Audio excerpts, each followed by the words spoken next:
Bonjour tout le monde. Alors aujourd'hui je vais consacrer cette vidéo aux albums pour enfants. Voilà, je parle pas beaucoup d'albums pour enfants, pourtant j'en reçois et surtout Enzo forcément adore les albums pour enfants, il adore lire. Du coup voilà, je voulais un peu vous parler de ces albums que j'ai reçus récemment ou pas, de leurs petites histoires. Je sais qu'il y a des parents parmi vous et je pense que ça peut en intéresser certains. C'est peut-être une vidéo qui sera un petit peu moins vue, mais c'est pas grave.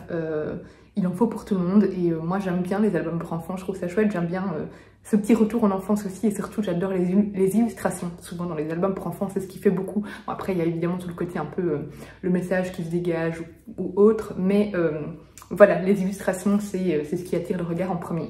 Donc voilà, je vais commencer avec Un ours sans histoire de Christian Merveille et Laurent Simon. Alors dans cette histoire-là, je vais vous mettre à chaque fois des petits inserts avec les illustrations. Je vais vous spoiler l'histoire à chaque fois, mais c'est des albums pour enfants, donc je crois que vous en remettrez. Mais voilà, je me dis que c'est quand même bien pour que vous sachiez de quoi ça parle à chaque fois pour les enfants, si jamais ça peut vous intéresser. Donc dans cette histoire-là, on va suivre un ours qui pense être un ours sans histoire. Et en fait, à chaque page, il va aider un animal d'une certaine manière. Par exemple, un castor qui est coincé, un loup qui est blessé. Et il se dit à chaque fois, oh là là, les gens vivent plein d'histoires, c'est fou, moi je n'ai aucune histoire. Puis à un moment, il va tomber sur tous ces animaux qui vont être en pleine discussion. Et ils vont tous parler de cet ours qui les a aidés d'une certaine manière. Et en fait, il va se rendre compte qu'il n'est pas sans histoire et toutes les histoires s'imbriquent les unes les autres. C'est vraiment adorable, c'est super mignon et les illustrations sont super jolies. C'est avec à chaque fois les super beaux paysages. Et puis voilà, c'est une très belle histoire, notamment sur l'entraide évidemment, parce que cet ours va à chaque fois aller aider les petits animaux. Et puis pour montrer qu'au final, même si on a l'impression que notre vie est inintéressante par rapport à celle des autres, eh bien en fait, on touche chacun d'une certaine manière, on peut avoir un impact aussi petit soit-il, et notre vie n'est pas si inintéressante que ça. Ensuite, on a SOS Doudou. Alors là, il n'y a pas vraiment un message caché dans cette histoire, c'est juste un pauvre petit doudou qui a été perdu, qui est tout seul sur la rue. Il va être aidé par une brigade de souris qui va le soigner, qui va le réparer et qui va ensuite l'aider à retrouver son jeune maître, son jeune propriétaire, avec cette petite voiture qui va permettre de capter les pleurs pour que le doudou puisse retrouver son petit propriétaire qui n'arrive pas à dormir sans son doudou. Et voilà, et c'est juste une petite histoire adorable sur les doudous, voilà, c'est l'importance de ces petits doudous pour les enfants et c'est juste super mignon en fait. Il y a pas là, c'est pareil, il n'y a pas un grand message caché, mais c'est une histoire qui est très très très mignonne. On a ensuite Grand Chien, Petit Chien. D'ailleurs, je vous ai pas dit, SOS Doudou, c'est de Thierry Robrecht et David B. Draper. Je sais pas, c'est vraiment prononcé à l'anglaise, mais bon, voilà. Donc ensuite, on a Grand Chien, Petit Chien de Sally Rippin et Lucinda Gifford. Oui, Gifford, il n'y a pas de R. Alors ici, en fait, on va suivre un grand chien qui vit seul avec son maître. Il a l'impression d'obéir super bien aux ordres de son maître, mais il fait tout le contraire de ce que le maître dit. Un jour, il va se retrouver avec un autre petit chien parce que son maître va se mettre en couple avec une dame qui a un petit chien. Et vous êtes de travers, c'est un peu mieux, qui va se mettre en couple, donc il va se mettre en couple avec quelqu'un qui a un petit chien. Et du coup, il va se retrouver avec ce petit chien chez lui. Et ce petit chien qui est parfait, qui obéit à tous les ordres, et du coup, pour lui, ce petit chien ne fait que des bêtises, alors que non, le petit chien, il obéit bien mieux que lui. Et il va vraiment pas s'entendre avec ce petit chien, et il va vouloir s'en débarrasser, et donc il va essayer de le rendre responsable de plein de bêtises qui sont impossibles. Ce petit chien ne peut pas faire ces bêtises, et ça se termine avec un énorme caca que ce petit chien n'aurait jamais pu faire. Et du coup, Grand Chien va se retrouver dehors, et il va pleurer toute la nuit, sauf que Petit Chien va pleurer toute la nuit aussi parce qu'il ne veut pas dormir sans Grand Chien. Et c'est à partir de ce moment-là qu'ils vont devenir amis et qu'ils vont du coup s'amuser ensemble. Alors évidemment ça parle de chiens, on voit, c'est assez adorable sur l'histoire voilà, des chiens, de ce rapport entre maître et animal, de ce que font les animaux quand les maîtres ne sont pas là, etc. Mais je pense qu'il y a quand même un petit message caché sur les frères et sœurs, donc voilà, d'avoir cette petite sœur, ce petit frère qui peut arriver, voilà, on peut faire un parallèle facilement avec ça, donc voilà, n'hésitez pas. Ici les dessins m'ont un petit peu moins plu, mais je trouve l'histoire vraiment très chouette, et je peux vous montrer déjà un exemple de dessin. Voilà, c'est un peu moins mon style, mais j'ai beaucoup aimé l'histoire. On a ensuite Cette maman qui t'aime infiniment de Capucine Lewal et Maud Legrand. Tous ceux d'avant étaient chez Mijade et ici c'est Mijade. Hein. Oui. Ici c'est chez Casterman, dans la collection Caster Minouche. Ici c'est juste une histoire sur la relation entre maman et enfant, où on nous parle à chaque fois de cette maman qui, voilà, et ça tourne beaucoup autour de l'enfant. Ça raconte un petit peu pourquoi parfois la maman est triste, par exemple ses préoccupations au niveau de l'environnement, ou bien du fait qu'elle doit travailler, etc. Mais qu'au final, son rayon de soleil, c'est son enfant. Voilà, c'est juste super adorable, super touchant, et c'est tout mignon. Voilà, c'est juste de la mignonitude absolue. Ici, on a des dessins beaucoup plus simples, beaucoup plus crayonnés. Voilà, c'est fort colorié, comme si c'était colorié par un enfant. C'est juste, c'est adorable comme histoire, et puis ça permet aussi de passer un petit moment maman-enfant en le lisant, et je trouve ça très chouette. Alors les deux suivants viennent de chez Keynes et ce sont mes préférés de la sélection. Alors on a Quand papa n'est pas là, celui-là c'est mon préféré en raison des illustrations. Bon, l'histoire est vraiment super jolie aussi, mais les illustrations sont magnifiques. Vraiment, j'ai adoré. Elles sont féeriques en fait. Enfin, ça se passe pas du tout dans un conte de fées, hein, mais voilà, elles sont, pour vous donner une idée, elles sont fort automnales, fort penchées sur la nature, et elle dégage énormément d'émotions. Je suis complètement amoureuse de ces illustrations. Donc c'est de Joris Chamblin et Lucille Thibaudier.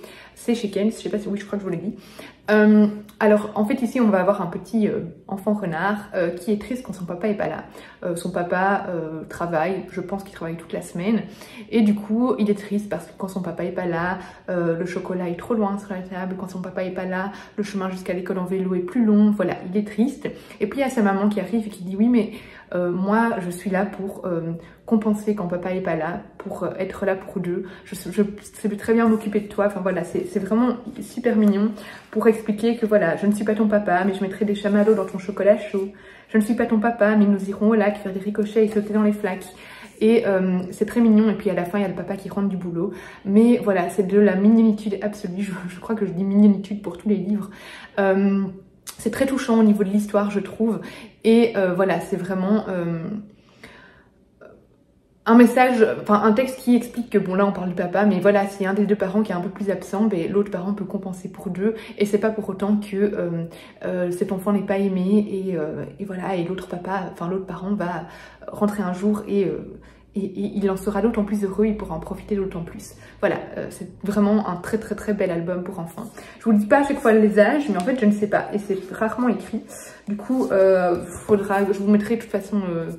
Enfin, j'essaierai de vous mettre des âges dans la description, mais je suis pas sûre. En tout cas, je vous montrerai les noms des albums et les auteurs, donc vous pourrez faire vos recherches.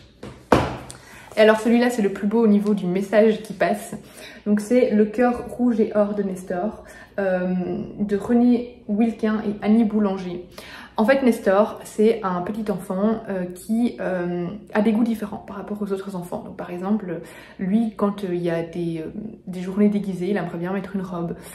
Voilà, il n'a pas tout le temps les mêmes goûts que les autres enfants de son âge, ce qui fait qu'il n'est pas ami avec beaucoup de monde parce que, ben voilà, malheureusement les enfants,